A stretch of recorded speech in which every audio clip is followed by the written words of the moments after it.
feel like having potatoes today. Oh, potatoes will make me fat. Oh, but I need to go and get the potatoes. Oh, I need to peel the potatoes. Oh. Sometimes take ownership of the result. Rather than taking ownership of the fault, step back and be like, you know what? I'm angry at you, Peter, but simple, right?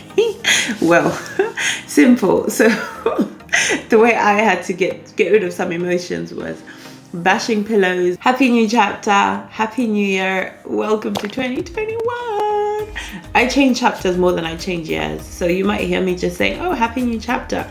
It means I'm going to the next level of life, which is where I am now. Anywho, this is a two-part series talking about intuition. Today I'm explaining what is your intuition, and then how can we use our intuition or tap into it more. And then the next video is talking about how we can strengthen our intuition, because essentially it's like a muscle. If we're so used to not using it, then we need to really work with it to strengthen it. So get your tea, sit down, get your notebook. This is going to be juicy.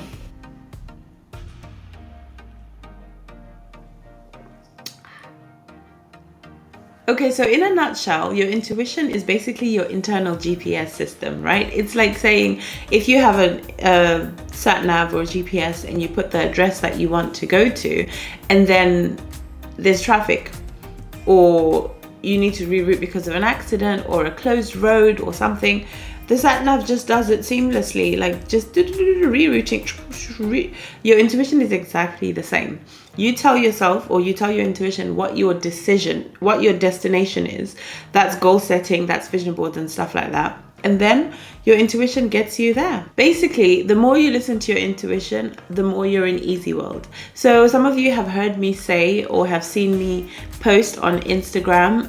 If you're not following me, by the way, it's TanyaRose_05. My DMs are always, I got a message, sorry. I hang out there pretty much every single day, or at least every other day, sharing some fun tips about living in your truth, living in your passion, time management and energy management, as well as productivity. Anywho, back to our intuition. One thing I want to say is your intuition is always on. It's like always on. We just need to learn to start tapping into it and listening to it. And intuition, maybe you've heard some people talk about flow state. It's like when you're in flow, when like, ooh, I feel like having a banana. I feel like walking to the kitchen. Ooh, I feel like calling my mom. Ooh, I feel like calling my ex. Well, I mean, I don't know, but basically whatever it is your intuition tells you to do sometimes seems weird and starts off as a whisper, or as I always say, like Brittany says, a feather, and then a brick, and then a bus. So I would say start listening to your intuition while it's whispering, and the more you listen to those little taps and whispers, the more you will know when it's your intuition versus not. One key thing to note, the difference between your intuition and your ego brain or your mind is intuition is very easy and it's very calm and smooth and almost quiet sometimes, aka feather, until you get used to it. Whereas ego is more panicky. So it comes from a place of fear. So it's over processing. So let's say you're like, oh, I feel like having potatoes today. Oh, potatoes will make me fat. Oh, but I need to go and get the potatoes. Oh, I need to peel the potatoes. Oh, you know, like all that over processing becomes the ego brain. Any decisions or thoughts that we have from the ego come from what we know. So that's example, like all the tools we have, all the experiences that we've had, everything we know, everything we can see, everything we've learned, we then make the best decision based on what we have. Nothing to do with like books we've never read, information we don't know. Intuition is now when we're communicating with God. Some people call it universe, higher power, source, powers that be, whatever you want to call it. To me, it's all the same thing.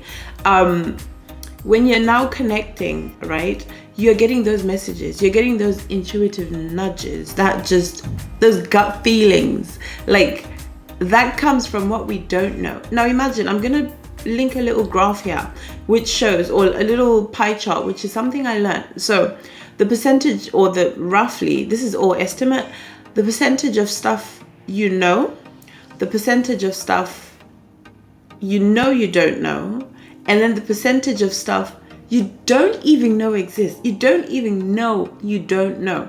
Like, an example, one thing I found out maybe 2 years ago, whenever it was, I found out that some people live rent-free just by house sitting and looking after animals. Unfortunately, I'm still afraid of most animals, therefore I can't do that. However, I didn't even know that existed. Now I know it exists, but I don't know about it. I don't know enough about it. Does that make sense? What I'm trying to say is the ego comes from that tiny little percentage. So listening or tapping into your intuition and gut feeling, it's a beautiful thing. It's like, I just know, guys. I just have a feeling. I just know. Trust that feeling and roll with it and watch what happens. Okay, without further ado, here we go. 6 ways that you can start listening to your intuition. Without further ado, number 1, guys, just listen. Be still and just listen. Just take a minute. What do I feel like doing? What do I feel like seeing? What do I feel like saying? Who do I feel like calling? Do I want this? Do I not want this? And just listen. Literally just, it sounds silly maybe, just listen. You'll get an answer and then go with the answer. Number 2, trust your gut feeling. Trust your gut feeling. Simple as it sounds. Give yourself a time period if you want, 24 hours, 48 hours, a week, a month, whatever it is, and just be like, look, ego, with everything I know, all the logic that I know, logic brain, right? Give me 24 hours to play with this thing called intuition, and let's see what comes from it. See, and just take decisions based on that. Now, what that will do for you, you will relax because you know it's only an experiment for a short amount of time. And if you're like me, you will push like the experiment as far as you can go and see what you can get. And you will literally be like, is that intuition? I think yes. Ooh, let's do it. And just take the decisions.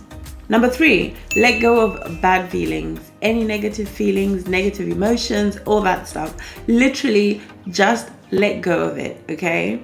Because our intuition speaks to us, but if we're coming from a place of like anger or unforgiveness or sorrow, whatever it is that we're going through at that moment, and it's louder, then we're not going to be able to hear our intuition. So sometimes take ownership of the result. Rather than taking ownership of the fault, step back and be like, you know what?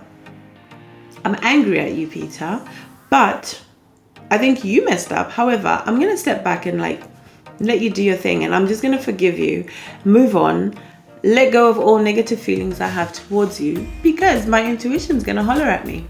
And then you'll see, like, that brain will now be quiet, and then you can hear more from your intuition.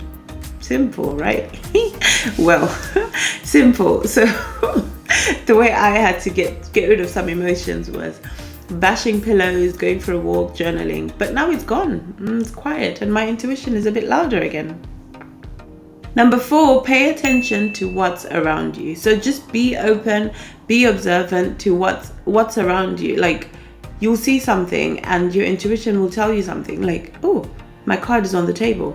I should probably put that in my bedroom and not sleep with it in the room. Like, you know, little things like that. It sounds so tiny, but that's how the nudges start. They start small and they grow bigger. Number 5 is listen to your senses. Listen to your smell. That smells horrible. Need to move from here. That tastes amazing. More of that, please. That feels amazing. The texture of peanut butter and feta cheese. Not at the same time. But they bring me joy. Just, you know, listen to those things. Like, choose an easy word. Go with resonance. Something that feels good for you. Feels, tastes, sounds, smells. There's another sense. But yeah, listen to those. Listen to your senses and go with what feels good or what works. What flows. Let's go with what flows. And then number 6 is meditate. Take the time to actually just meditate and connect, you know, to open up, to just like, meditation clears the mind. Again, that ego brain I was talking about, or ego mind, ego-based decisions. Meditation helps clear and quieten that. And the more quiet you have in your brain, the easier it is to listen to your intuition. Let me know what you use. Let me know what else to add. Like, drop your tips below for other people passing by so that they know what you use when it comes to your intuition, and also what helped you and what didn't help you as well. You know, like, let's all help each other, guys, and let's listen to our intuition and have a good time.